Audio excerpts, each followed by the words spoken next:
Tetapi seperti yang kita duga, kepolisian tidak berani memberikan bukti P19, ya.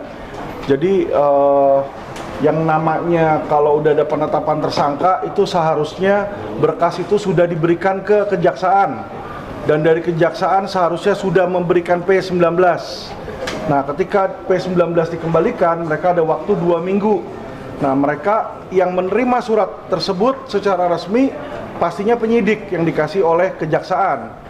Ya, kita sebagai tersangka tidak diberikan di situ, tapi karena kita memiliki hubungan baik dengan jaksa dan penyidik, kami tahu adanya surat tersebut. Nah, tapi mereka menyembunyikan alat bukti, ya. Jadi alat bukti seperti itu seharusnya demi keterangan material dan formil harusnya dibuka di pengadilan, karena di pengadilan inilah di mana dibuat terang perkara tersebut, baik formil maupun materialnya, ya. Jadi seharusnya kepolisian kalau memang dia benar, kenapa mesti takut mengeluarkan bukti P19 di situ, ya. Jadi tidak ada sama sekali bukti P19 atau bukti-bukti surat-surat dari kejaksaan yang seharusnya mereka kasih ke pengadilan untuk menjadi bagian dari alat bukti. Bukti yang kami sampaikan ini surat-surat, ya, bukti surat menyatakan bahwa satu korban yang mengaku korban itu bukanlah korban, tapi polisi. Jadi kalau undang-undang yayasan kan harusnya ada penetapan pengadilan. Tadi pun dari pihak kepolisian tidak bisa memberikan bukti bahwa sudah ada penetapan pengadilan sebelum dilakukan laporan polisi.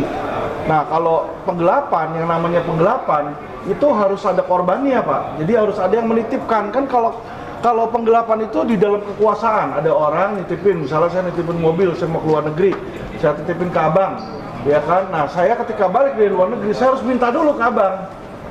Iya kan, nggak bisa serta-merta saya titipin, saya belum minta, terus saya laporin polisi. Nah, inilah yang terjadi kesewenangan di dalam formilnya, yang menurut kami ini sebuah kesalahan besar.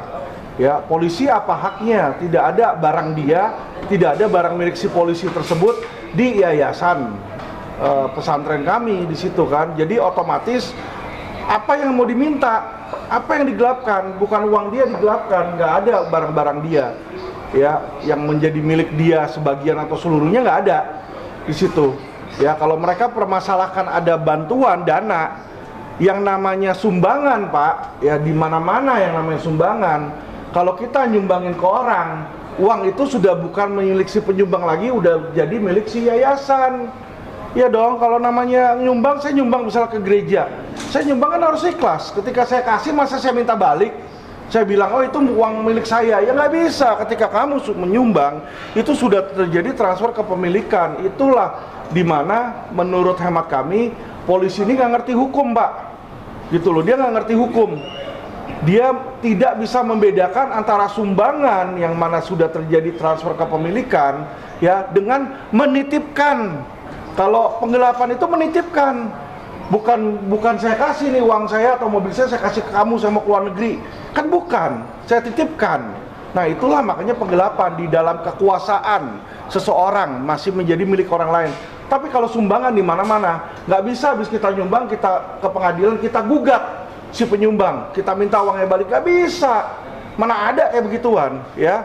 Jadi ini hal-hal penting yang dimana dari pihak kepolisian tidak bisa membuktikan bahwa hal tersebut adalah milik si pelapor, ya kan? Kalau memang dia bilang kita menggelapkan sebagian atau seluruhnya milik si pelapor, buktinya mana itu uang dia? Nggak ada, karena dia bukan penyumbang. Ya, terutama kalau dari kepolisian kan BAP, Pak. BAP saksi, BAP ahli. Ya, walaupun BAP-nya banyak, tetapi keterangan saksi dan keterangan ahli itu saya baca tadi tidak ada yang mengetahui kejadian perkara, Pak. Itu yang paling utama. Jadi alhasil kayak misalnya saya dituduhkan membunuh orang, diperiksalah 10 orang, tapi 10 orang itu tidak mendengar, tidak melihat, tidak mengetahui. Itu yang terjadi. Jadi ketika saya baca pertanyaannya itu, apakah Anda mengetahui ini uang dari yayasan beralih ke Panji Gumilang? Jawabannya tidak tahu, tidak tahu, tidak tahu. Kalau nggak tahu ya bukan saksi namanya. Ya, keterangan, betul itu keterangan. Tapi keterangan bukan keterangan saksi sebagaimana tercantum pada pasal 184 KUHP di situ, ya. Kalau pasal 184 jelas Keterangan saksi adalah apa yang saksi nyatakan depan persidangan. Saksi adalah mereka yang mengetahui langsung, mendengar, dan melihat sebuah kejadian pidana tersebut. Jadi kalau dia nggak lihat, nggak dengar langsung, nggak tahu, itu bukan saksi, Pak. Ya, walaupun ada keterangan orang itu, dia bukan keterangan saksi, sebagaimana alat bukti. Jadi penetapan tersangka Panji Gumilang itu dilakukan tidak berdasarkan alat bukti yang sah, belum ada.